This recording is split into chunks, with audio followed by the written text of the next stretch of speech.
Hi everyone, my name is Anmol Gupta. I am a biology educator. Today we have a third day of Rank Booster test series.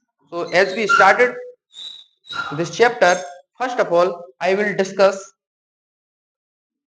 preface of this chapter. हम इस chapter को किस तरीके से करेंगे, तो आइए सबसे पहले हम इस चैप्टर्स के ये जो हमारा चैप्टर्स है वो है आपका ऑर्गेनिज्म एंड पॉपुलेशन। जो चैप्टर है हम इस चैप्टर को फर्स्ट ऑफ ऑल इसमें सबसे पहले हम इसके देखेंगे short notes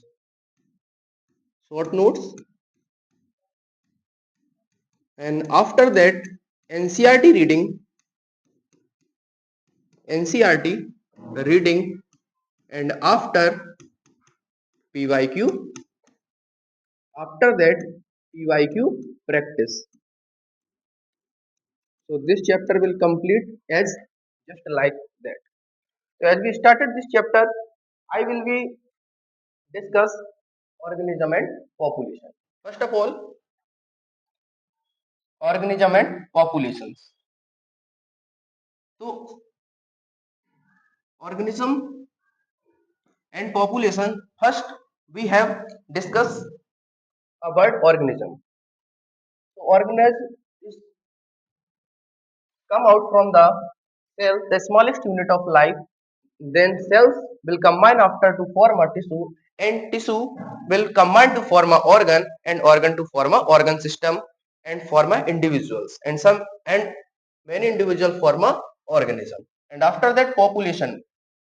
Population means two and more organism of same species will interbreed and compete for the same resources. This is known as population. So as we start this chapter with a short notes and after that NCERT reading and MCQs practice. तो first short notes से हम देख लेते हैं organism and population chapter को, उसके बाद हम एनसीईआरटी रीडिंग करेंगे and after that MCQs practice करेंगे। तो सबसे पहले देखते हैं कि ecology is concern with 4 level of biological organisation. कौन कौन से 4 लेवल्स हैं?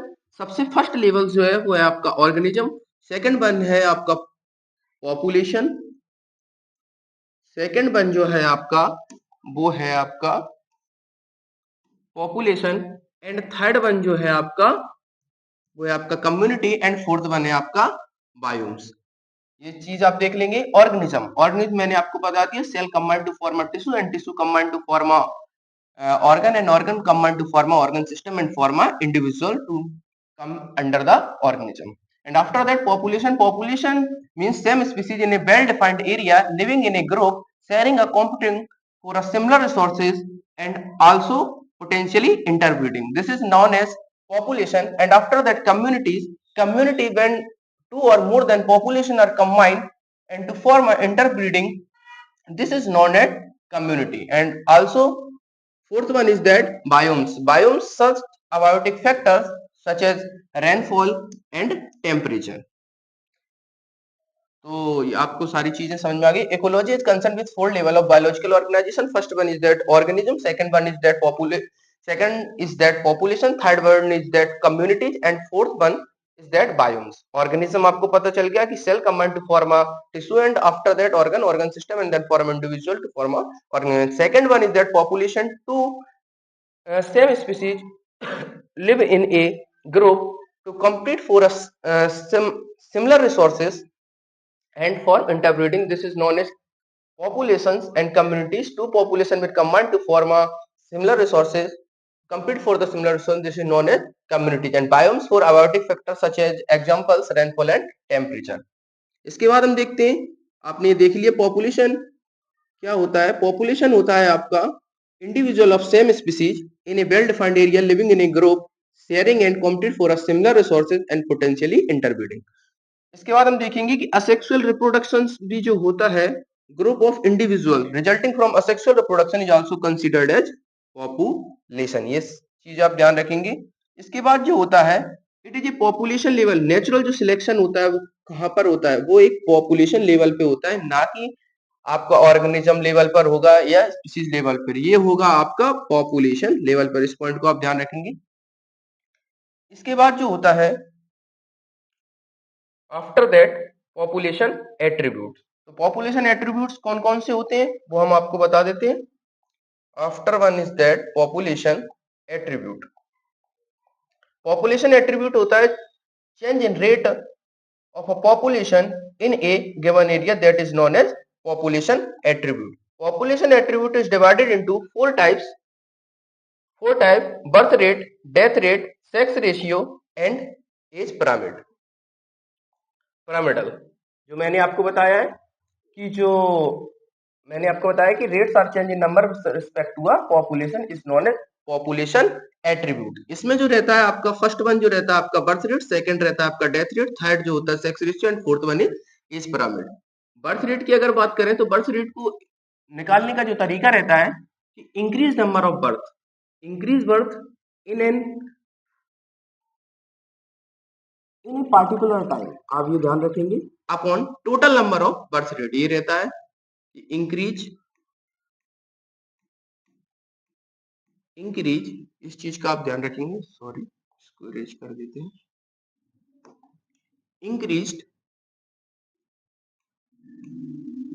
Increase birth rate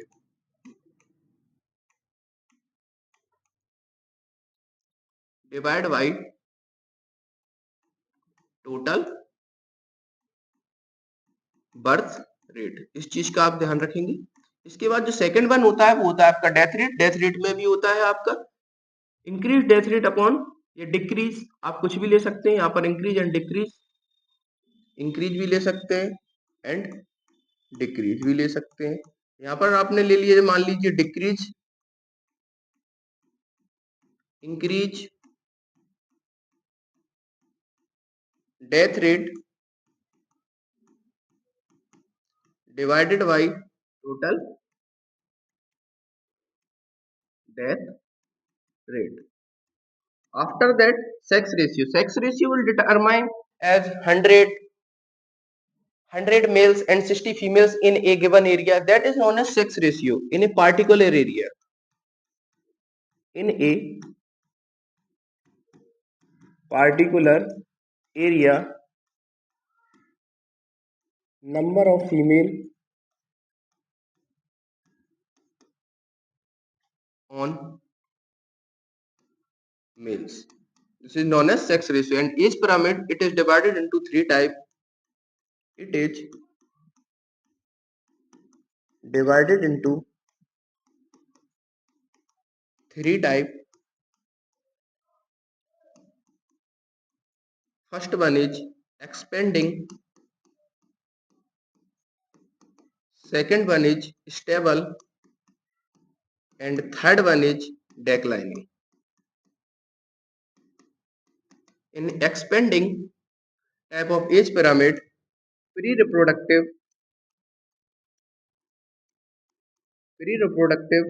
is more reproductive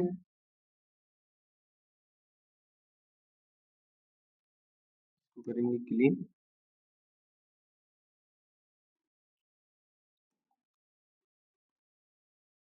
reproductive which is more than the pre-reproductive age. इसका जो इसमें इसको इरेज करेंगे, यहाँ पर देखेंगे कि reproductive more than pre reproductive. यहाँ पर जो एज पिरामिड का जो स्ट्रक्चर होता है वो होता है आपका इस टाइप का। इसका आप ध्यान रखेंगे कि यहाँ पर देखिए, यहाँ पर जो यहाँ पर जो रहती है आपकी प्री रिप्रोडक्टिव एज एंड यहाँ पर जो रहता है आपका पोस्ट रिप्रोडक्टिव एज। यहाँ पर देखेंगे तो यहाँ पर रिप्रोडक्टिव एज जो रहती है वो ज्यादा रहती है, यहाँ पर रिप्रोडक्टिव एज ज्यादा रहती है, यहाँ पर होती है आपकी प्री रिप्रोडक्टिव। जैसे यहाँ पर आप देख लीजिए, एनसीईआरटी में भी मैं आपको डायग्राम एनसीईआरटी में दिखा दूंगा, इसको इरेज कीजिए, एनसीईआरटी में आपको डायग्राम दिखा दूंगा। इसके बाद आते हैं आपकी स्टेबल पॉपुलेशन। यहाँ पर pre reproductive reproductive is same as reproductive. यहाँ पर जो प्री रिप्रोडक्टिव की है जो it is more than reproductive, ये वाला थोड़ा पॉइंट आप ध्यान रखिए। डेक्लाइनिंग में जो रहती है यहाँ पर होता है आपका जो रिप्रोडक्टिव होते हैं वो मोर देन प्री रिप्रोडक्टिव, इस चीज का आप ध्यान रखेंगे। यहाँ पर जो एक्सपेंडिंग में जो रहता है वो रहता है आपका पिरामिड टाइप का स्ट्रक्चर। यहाँ पर होता है आपका ये जो बहुत इंपॉर्टेंट स्टेबल टाइप का रहता है आपका bell shape structure,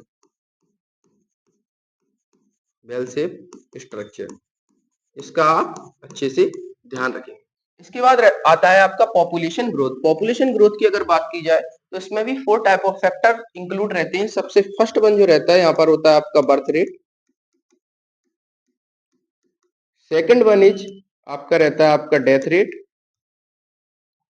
first one जो रहता है आपका बर्थ, सेकंड वन होता है आपका डेथ, एंड इस टाइप से आपके रहते हैं। तो मैं आपको यहाँ से इसको बता देता हूँ कि यहाँ पर जो टर्म यूज किया जाता है वो किया जाता है आपका मोर्टेलिटी, कि कितने number of individual born in a given time. उसमें मोर्टेलिटी एंड नेटिलिटी का मतलब होता है आपका कि कितने लोगों की मृत्यु हो चुकी है, उस टाइप से आपको बताया जाता है कि number of individual dead in a given time. And after that immigration, immigration का मतलब होता है कितने number of peoples come to an area, and after that immigration, the number of people out from that area. The four term it is very important: mortality, natality, immigration and immigration. After that so as we know, in a population growth, to increase population, to increase population, to use mortality, number of individuals born in an area, plus immigration in a given time, and immigration कितने लोग बाहर से आए, इन दोनों को मिलाकर हमारी population increase हो जाएगी। इसके बाद होता है टू डिक्रीज पॉपुलेशन। अगर पॉपुलेशन को कम करना है तो उसमें जो दो फैक्टर हैं वो इंपॉर्टेंट कौन कौन से फैक्टर हैं? First one is that natality, and after that immigration. ये दो पॉइंट बहुत इंपॉर्टेंट है, इसको आप ध्यान रखेंगे, ये वाले पॉइंट। इसके बाद देखते हैं कि ये जो टर्म है वो क्या रिप्रेजेंट कर रहा है, इसको आप बॉक्स में लिख लीजिए। जो N+1 after 1 year, after 1 year, and it is original time. And इसमें जो रहता है बर्थ प्लस इमिग्रेशन है ये, क्योंकि यहाँ पर बर्थ में भी लोग बढ़ रहे हैं और इमिग्रेशन मतलब लोग आ भी चुके हैं, तो ये दोनों प्लस हो चुके हैं। इसके बाद जो ये है ये आपका डेथ रेट प्लस इमिग्रेशन, कुछ लोग खत्म हुए हैं उसको देखो माइनस किया है, उसको माइनस कर देंगे, एंड प्लस इमिग्रेशन जितने लोग चले गए वो सारी चीज। अंडर नॉर्मल कंडीशन में जब हम देखते हैं तो वहां पर birth and death are important factor, sorry. And after that अगर इसमें देखते हैं कि जब बर्थ रेट और death rate same, and then if a new habitat is formed so immigration factor is very important, so you will be summarize these things. but if a new habitat just being colonized, इसमें जो main important रहता है वो होता है आपका immigration. ये भी पॉइंट बहुत इंपोर्टेंट है, ध्यान रखिए इस पॉइंट को। सिग्निफिकेंट देखिए देन बर्थ मोर, इस चीज का आप ध्यान रखेंगे। इसके बाद होता है आपका ग्रोथ रेट। ग्रोथ रेट में जो रहते हैं आपके टू टाइप्स ऑफ कर्व होते हैं, एक होता है आपका एक्सपोनेंशियल ग्रोथ रेट, एक सेकंड वन होता है आपका logistic growth rate. Exponential growth rate में क्या रहता है, अनलिमिटेड फूड रिजर्व रहता है, इसीलिए जो इसका शेप होता है वो होता है आपका जे शेप्ड लाइक स्ट्रक्चर, इस टाइप का आपका जे शेप लाइक स्ट्रक्चर होता है। And after that this is not a realistic graph, but a logistic graph is a limited graph according to the Darwin theories. It is a best fittest to increase the population and their shape and their graph is sigmoid graph and this is a lag phase. इस type का graph होता है increase and then after this type of lag phase this type of इसका आप ध्यान रखेंगे and after that some important things in exponential growth model two expression is that dn upon dt equal to b minus d into n and after that b minus d equal to r r means जो होता है ये जो b minus D है ये आपका birth rate minus death rate है इसका आप ध्यान रखेंगे birth rate minus death rate birth rate का मैंने आपको बताया था ये वाला जो रहता है इसमें आप ध्यान रखेंगे जो b होता है वो होता है आपका birth rate only birth include नहीं करेंगे इसका क्या नाम है बर्थ रेट और यहाँ पर क्या रहता है increase population upon total population इस चीज का आप ध्यान रखेंगे ये बर्थ रेट है ना कि ओनली बर्थ इस चीज का आप ध्यान रखेंगे आर का जो मीन्स होता है वो होता है आपका intrinsic rate of natural increase इसका आप ध्यान रखेंगे यहाँ पर जो आर का मीन्स होता है आप ध्यान रखिए इसका यहाँ पर आर जो होता है वो होता है आपका इंट्रिंसिक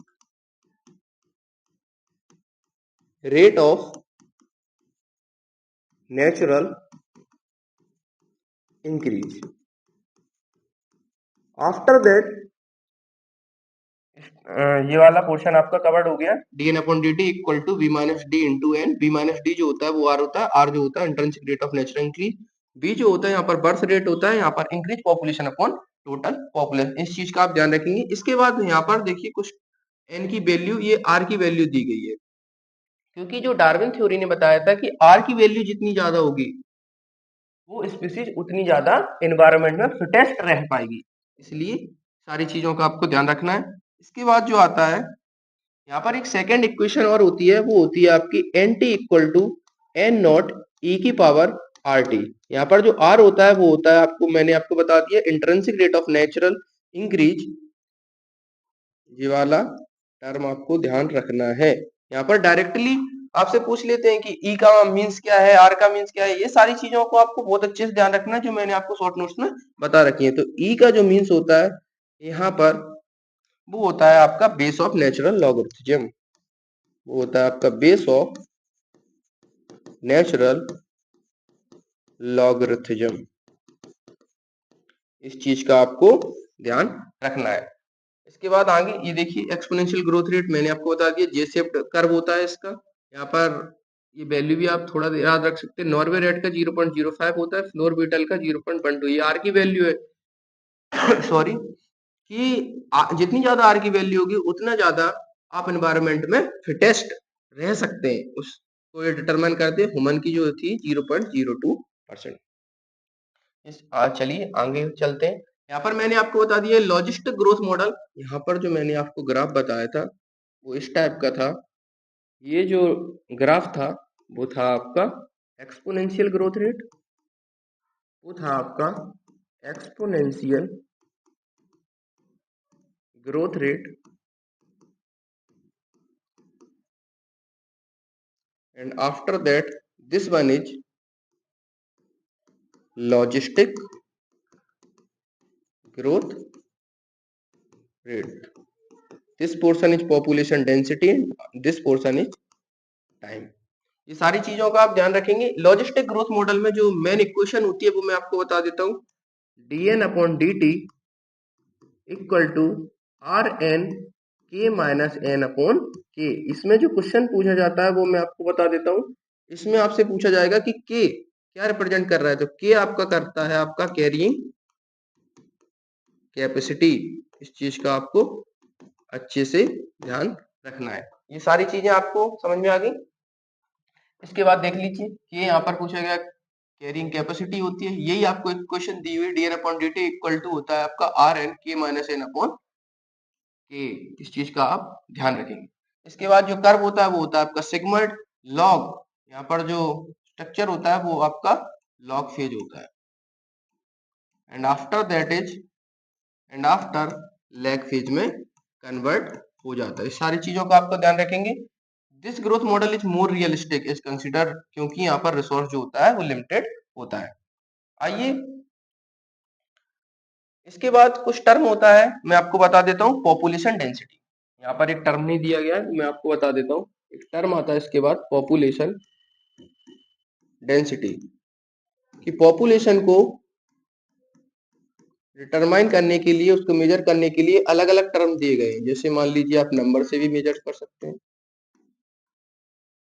बायोमास से भी मेजर कर सकते हैं, एंड मैनी मोर स्टेप्स जिससे आप मेजर कर सकते हैं।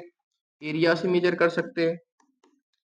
जैसे आपको कोई बनियन ट्री दे दिया गया है, तो आप किस तरीके से उसको मेजर करेंगे। आपको एक बनियन ट्री एंड कुछ टाइप ऑफ ग्राउंड दे दिया गया है जिसमें आपके सर्फ ट्री है, तो आपको किस तरीके से आप उसको मेजर करेंगे, तो उसको आप बायोमास के मेजर करेंगे। अगर आप उसको कुछ टाइप, आपको कुछ नंबर्स ऑफ स्पीसीज दे दी गई हैं, फिश की दी गई हैं, तो आप उसको किस तरीके से डिटरमाइन करेंगे, वो नंबर से आप डिटरमाइन करेंगे।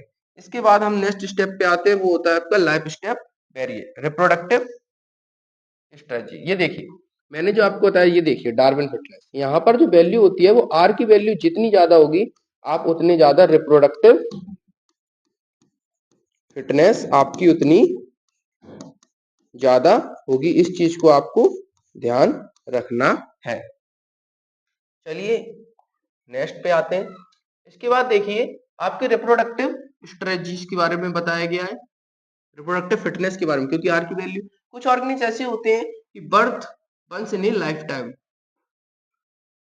अपने पूरे जीवन में सिर्फ एक ही बार बेबियों को जन्म देते हैं, बर्थ करते हैं। उसमें आते हैं आपके Pacific salmon and bamboo trees. Bamboo trees जो होता है ये लगभग 50 ईयर्स ले लेता है, 50 to 100 ईयर्स। अगर आपने बैम्बू ट्री के फ्लावर देखे हैं तो आप मुझे कमेंट में बताइए, क्योंकि इसको जो फ्लावर आते हैं उसमें 50 to 100 ईयर्स का समय लगता है। तो आप इसके बारे में मुझे बताएंगे, और ये जो बैम्बू ट्री है वो किन किन चैप्टरों में आता है, वो सारी चीजें आप कमेंट में बताएंगे।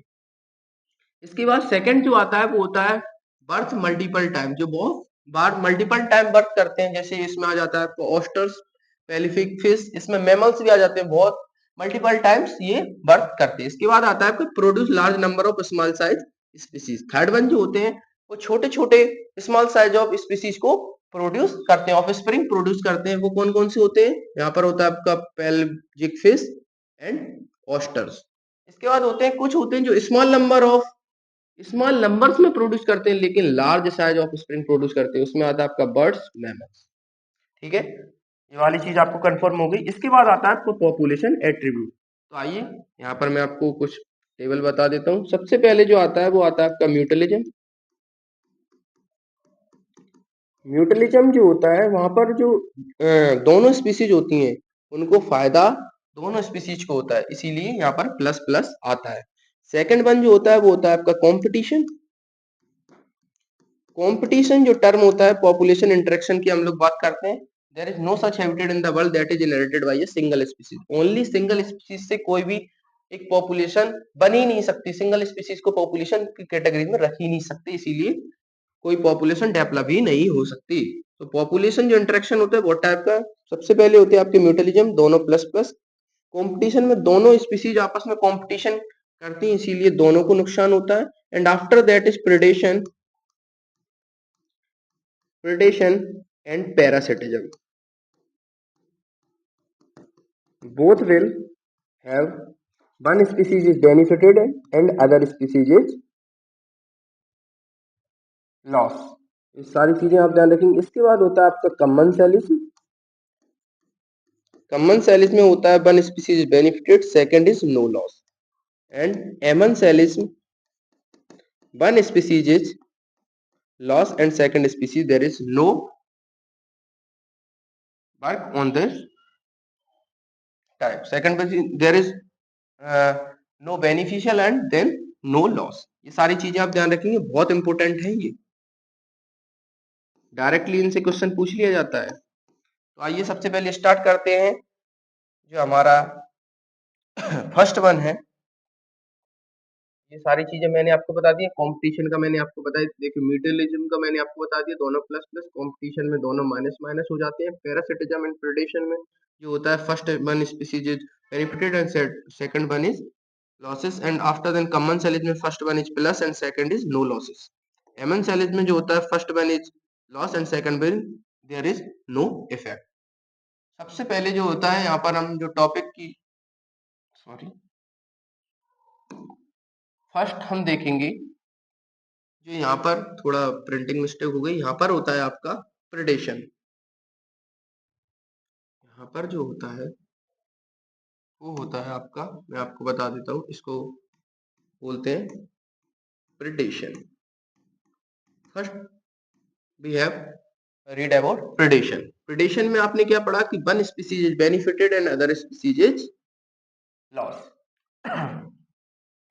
तो first one is that predation के बारे में देखेंगे। तो यहाँ पर क्या रहता है, जो प्रेडेटर्स जो होते हैं वो एनर्जी को मेंटेन करे रहते हैं। एनवायरनमेंट में जो energy transfer from one level to another level, इनका जो काम रहता है वो इस टाइप का होता है। And second one is inter specific competition नहीं होने देते हैं आपस में, क्योंकि दोनों स्पीसीज आपस में कंपटीशन कर लेंगी, दोनों एक दूसरे को मार देंगी, जिससे हमें कोई फायदा नहीं होगा। ये सारी चीजें जो है वो मैं आपको आगे बताऊंगा। देखिए, energy fix by plant is transfer to, देखिए जो मैंने आपको बताया यहाँ पर जो फर्स्ट पॉइंट है वो है आपका एनर्जी ट्रांसफर। इनका जो मेन वर्क होता है वो होता है आपका एनर्जी ट्रांसफर, की one species to another species में ये एनर्जी को ट्रांसफर करते हैं। एंड सेकंड, हार्बीवोर्स भी जो होते हैं वो प्रेडेटर हो सकते हैं, क्योंकि मान लीजिए आपका हाउस प्लांट है, वो सारी चीजें जो प्रेडेट करते हैं, जैसे आपने फर्स्ट चैप्टर में मैंने आपको बताया था लिविंग वर्ल्ड में आपने पढ़ा था ब्लैडर वॉथ एंड वीनस फ्लाईट्रैप्स, आपने कुछ पढ़े थे जो कि इंसेक्ट को खाते हैं। ये सारी चीज भी आपको ध्यान रखनी है, वो भी एक प्रेडेटर है। इसके बाद जो होता है प्रेडेटर की प्रे पॉपुलेशन इन चेक। अगर प्रेडेटर नहीं होगा तो प्रे पॉपुलेशन डेक्लाइन हो जाएगी, क्योंकि उसमें आपस में इंटर स्पेसिफिक कंपटीशन कर लेंगे, इसीलिए प्रेडेटर इज वेरी इंपॉर्टेंट। जैसे आप एग्जांपल के तौर पर देखें कि ऑस्ट्रेलिया में 1920 में एक्जोटिक प्रिंकली पियर कैक्टस था, grow rapidly without a natural predator. Australia में 1920 में एक्जोटिक प्रिंकली पियर कैक्टस ग्रो हुआ, क्योंकि इसका कोई प्रेडेटर नहीं था, इसीलिए एरिया टू एरिया पूरे में ग्रो हो गया। इसीलिए यहाँ पर प्रेडेटर का होना बहुत जरूरी है। तो यहाँ पर इसके बाद कैक्टस फीडिंग प्रेडेटर्स को इंट्रोड्यूस किया गया, had to be introduce to stop it. इसके बाद इन्होंने इसको स्टॉप किया, कैक्टस को प्रोड्यूस होने से। इसके बाद क्या होता है प्रेडेटर, ये देखिए जो मैंने आपको इंटर स्पेसिफिक कॉम्पिटिशन, आपको ध्यान रखना है कि आपस में ये इंटर स्पेसिफिक कॉम्पिटिशन ना कर ले, इसीलिए प्रेडेटर जरूरी होता है। जैसे मैं आपको बताता हूं, देखिए इसका एग्जांपल है अमेरिकन पैसिफिक कोस्ट में क्या हुआ, when predator starfish pisaster was remove. इन्होंने यहाँ से पियास्टर स्टारफिश को रिमूव कर दिया, तो 10 species of prey become extinct in an year. एक साल में 10 स्पीसीज आपस में एक्सटेंट हो गए। क्यों? क्योंकि इसमें इंटर स्पेसिफिक कॉम्पिटिशन हो गया, इंटर स्पेसिफिक कॉम्पिटिशन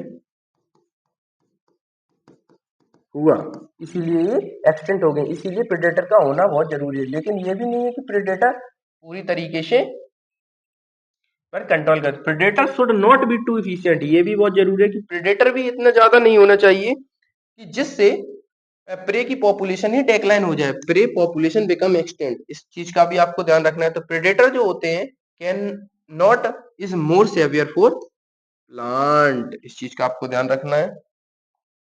इसके बाद होता है predator can not is more severe for plant as they predate run, क्योंकि जो प्लांट्स होते हैं वो रन नहीं कर सकते, इसीलिए प्रेडेटर पूरे तरीके से इन पर अपना कंट्रोल न कर लें। इसलिए प्लांट जो होते हैं वो डिफेंस के लिए क्या करते हैं, ये मॉर्फोलॉजिकल थॉर्न निकाल लेते हैं, जैसे कैक्टस में, अकास्कस में, इसमें रहते हैं। इसके बाद कुछ केमिकल्स रिलीज करते हैं, जैसे कार्डिक ग्लाइकोसिडेस रिलीज कर लेते हैं, निकोटीन रिलीज करते हैं, ये सारे कैटामाइंस, ये सारी चीजें रिलीज कर देते हैं जिससे वो बचे। इसके बाद होता है आपका defence mechanism.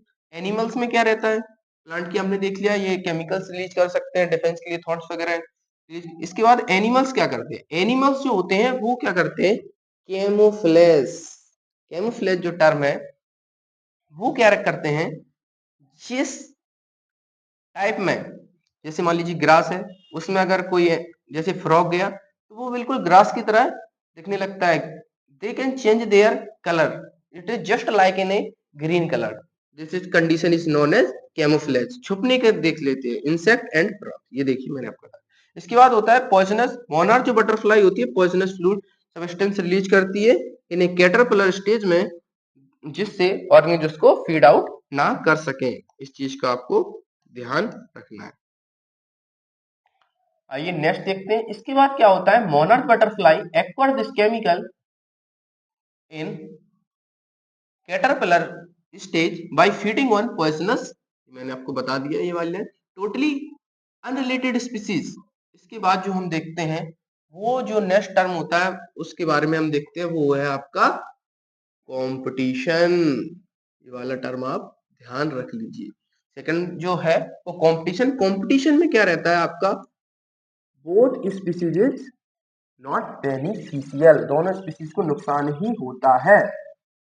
In presence of other, दूसरी स्पीसीज आने से दोनों को नुकसान होता है। टोटली अनरिलेटेड स्पीसीज कैन कॉम्प, ये भी चीज बहुत इंपॉर्टेंट है। ये क्वेश्चन डायरेक्टली आपके इस पेपर्स में आ सकता है सीयूटी नीट, क्योंकि टोटली अनरिलेटेड जो स्पीसीज होती है can compete for same resources के लिए भी कम्पीट कर सकती हैं। इसका एग्जांपल है जैसे यहाँ पर देखिए आप, जैसे देखिए इसका एग्जांपल है आपका सेलो। साउथ अमेरिकन लेक्स में flamingo and South American lakes flamingo and compete for zooplankton. ये दोनों जो स्पीसीज हैं वो किसके लिए कम्पीट कर रही हैं, जू प्लैंक्टन। इससे हमें पता चलता है कि दो दो अनरिलेटेड स्पीसीज भी एक फूड या किसी टाइप के लिए आपस में compete कर सकती है। इसके बाद होता है resource need not to be limited for competition. जरूरी नहीं है कि रिसोर्स जो है वो लिमिटेड ही क्वांटिटी में तभी कंपटीशन होता है, रिसोर्स अनलिमिटेड क्वांटिटी में हो तो भी कंपटीशन हो सकता है। ये चीज का आपको ध्यान रखना है। इसके बाद होता है आपका इंटरफेरेंस कंपटीशन।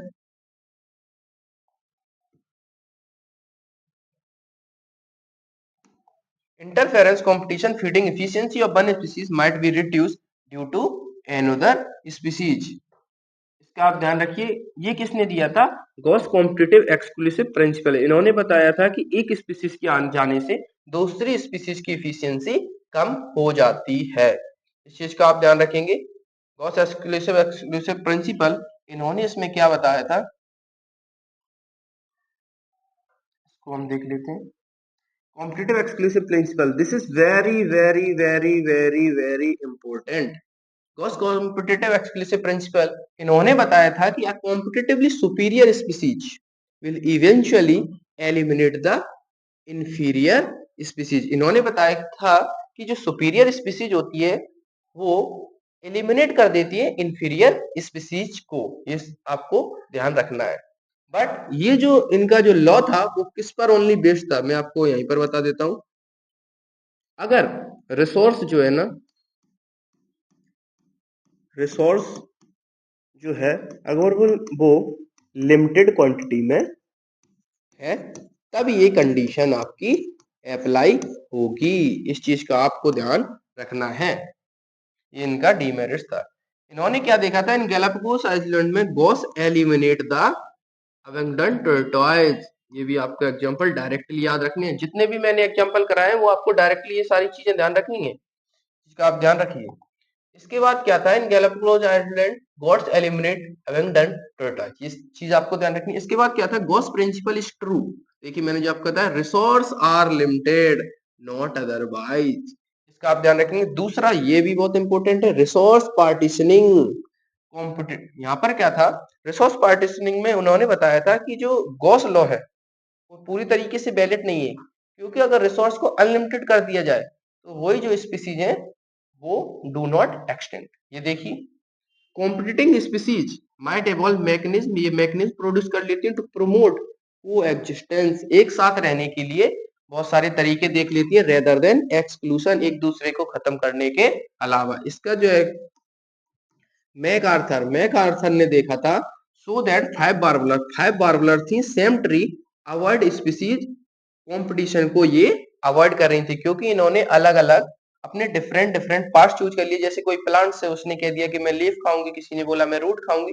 ये सारी चीजें इन्होंने आपस में डिवाइड कर ली, इसीलिए एक्सटेंट होने से बच गए। ये ध्यान रखिए आप।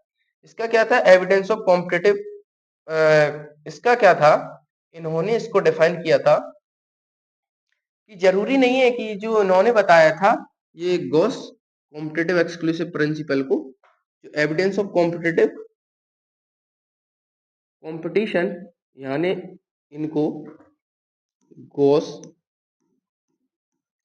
एक्सक्लूसिव प्रिंसिपल को इन्होंने क्या किया, रॉन्ग प्रूफ किया। ये कंफर्मेशन था, confirmation confirmation of Gause principle is applied if resources is limited। इन्होंने इसको कंफर्म कर दिया। इन्होंने बताया कि एक स्पीसीज जो होती है, इन्होंने क्या है गॉस कॉम्पिटिटिव एक्सक्लूसिव प्रिंसिपल ने बताया था कि एक सुपीरियर स्पीसीज इंफीरियर स्पीसीज को एक्सटेंड कर देती है। जबकि इन्होंने क्या देखा कि एक सुपीरियर स्पीसीज थी, इसमें इन्होंने बताया व्हेन सुपीरियर स्पीसीज, देखिए एक इंफीरियर स्पीसीज एंड सुपीरियर, अगर सुपीरियर स्पीसीज को रिमूव कर दिया जाए तो वो एरिया में फिर इंफीरियर स्पीसीज ही अपना एरिया कवर्ड कर लेती हैं और सुपीरियर स्पीसीज को एक्सटेंड कर देती हैं। ये सारी चीजें आप ध्यान रखेंगी। ये वाला बहुत इंपॉर्टेंट है कि इन्होंने गॉस एक्सक्लूसिव प्रिंसिपल को कंफर्म किया कि इट इज एविडेंस दिया था। ये सारी चीजें आपको ध्यान रखनी है।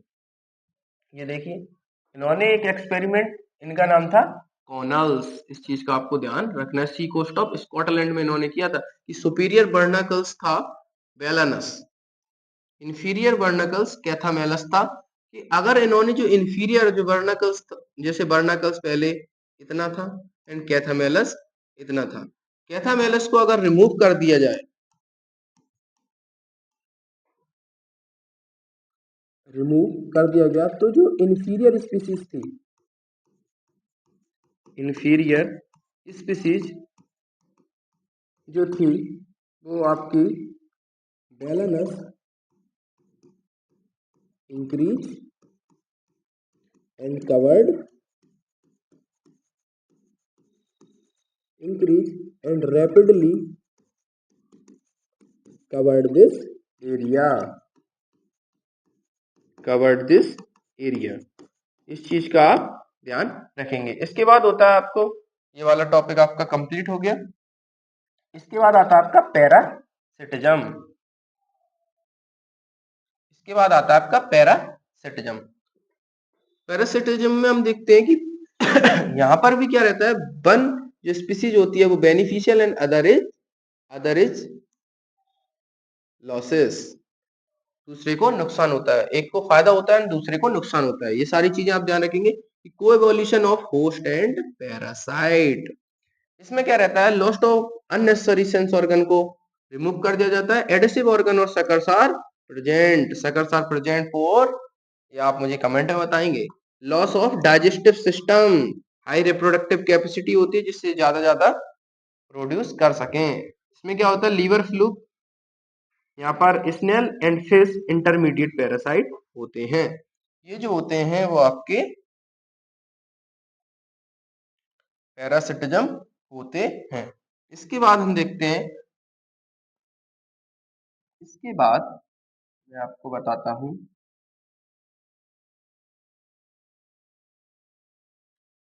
इसके बाद आपका है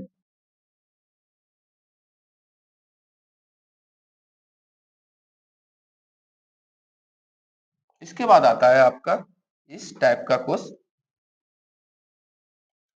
आपको मैं बता देता हूं। Parasite reduce survival growth and reproduce strong host. इसका आप ध्यान रखेंगे। एक्टो पैरासाइट होता है, एंडो पैरासाइट होता है।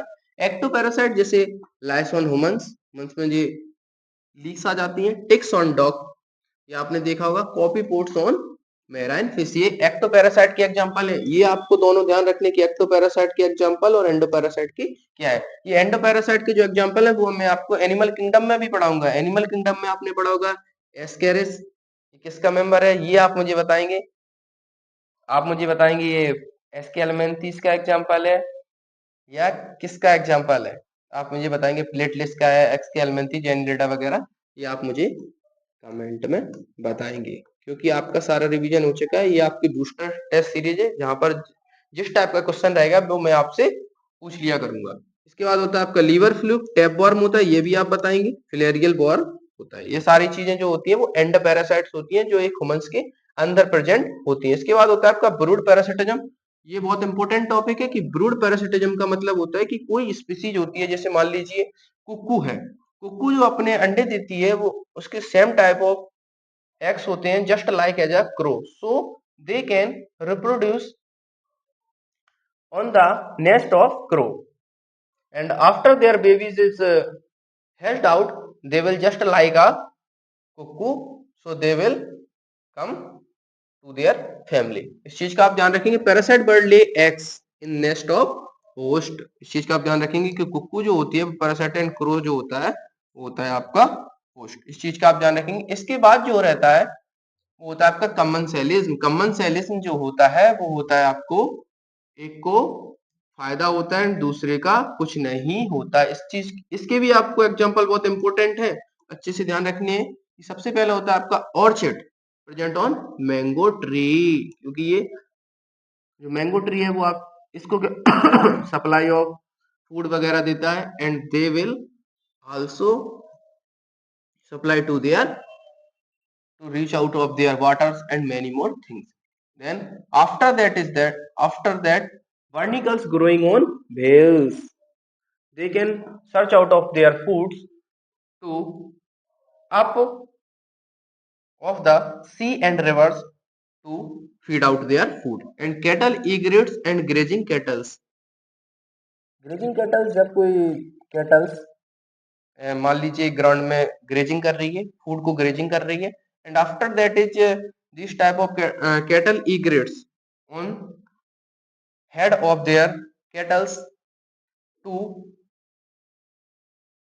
save their life, and clownfish and sea animal, ये भी इसके ऊपर आके to seek out of their sunlight and many more things। ये सारी चीज पॉइंट आप अच्छे से ध्यान रखेंगे, ये 4 पॉइंट बहुत इंपॉर्टेंट। इसके बाद आता है आपका म्यूटलिज्म।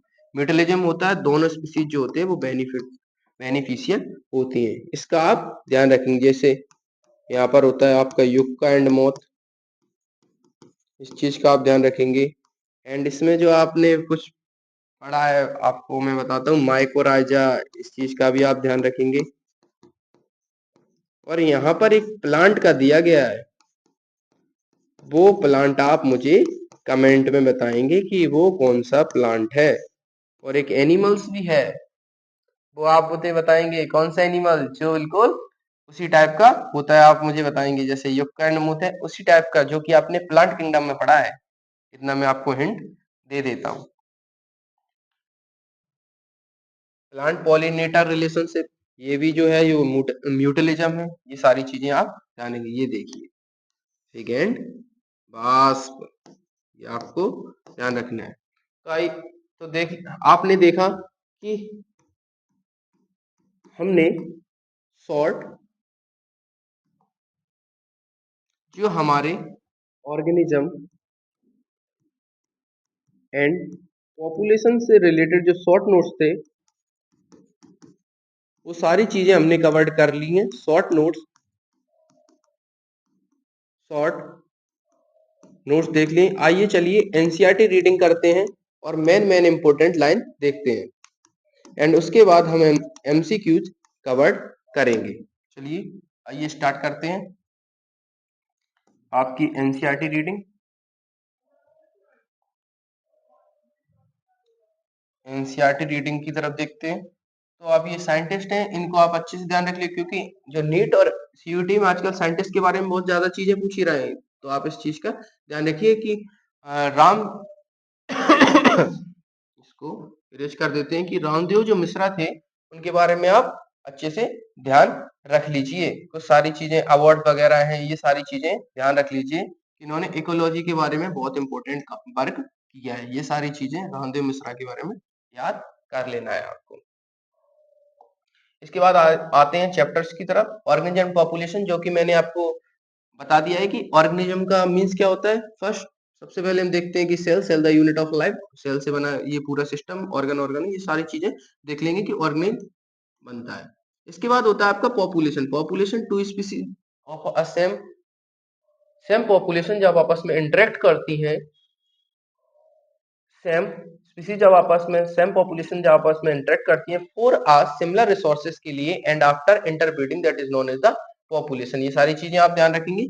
इसके बाद it is divided into 4 categories में इनको डिवाइड किया गया है इकोलॉजी को। सबसे पहला रहता है आपका, ये देखिए जो मैंने आपको बताया, जैसे सेल, टिश्यू, इससे सारी चीजों को कंबाइन करके क्या बनता है, ऑर्गेनिज्म बनता है। ये सारी सबसे पहला आता है आपका 4 लेवल, तो organism, population, community and biomes. ये सारी चीजें मैंने आपको बता दी हैं, तो ध्यान रखिए इन सारी चीजों का।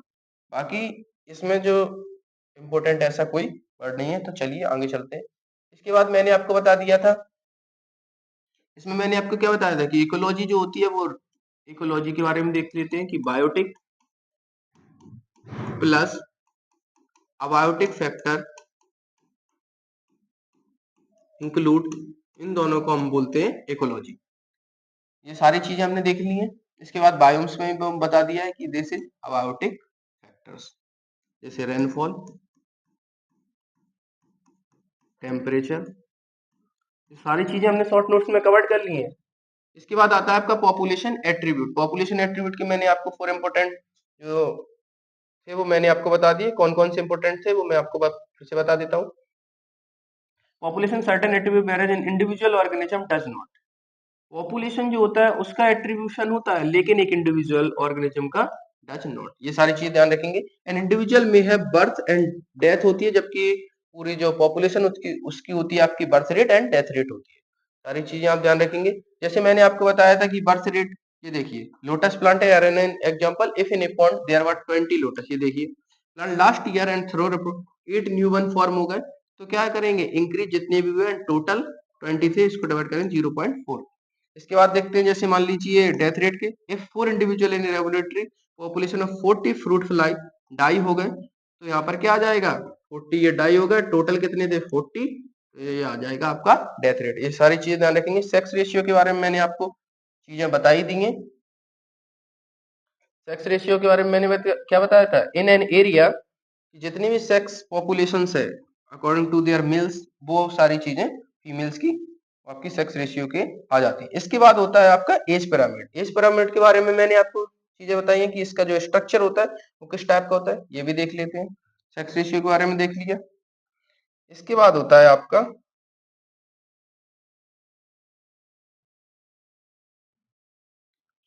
ये इसके बाद आगे चलते हैं।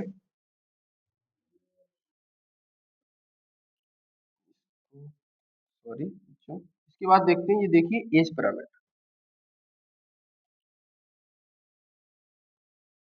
ये देखिए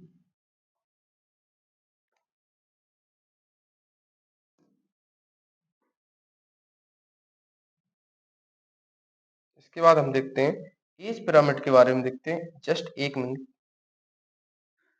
ये देखिए एज पिरामिड के बारे में देखते हैं। यहाँ पर हमने देखा था कि जो फोर्थ वन होता है वो होता है आपका पिरामिड। तो यहाँ पर 3 टाइप ऑफ पिरामिड होते हैं। सबसे वन जो होता है वो एक्सपेंडिंग होता है, इसको हम बोलते हैं एक्सपेंडिंग। सेकंड वन जो होता है वो stable and third one is declining. तो यहाँ पर देखिए जो मैंने आपको बताया था कि जो एक्सपेंडिंग होता है वहां पर प्री रिप्रोडक्टिव स्टेज जो होती है वो ज्यादा होती है। यहाँ पर मैं आपको बता देता हूँ, प्री रिप्रोडक्टिव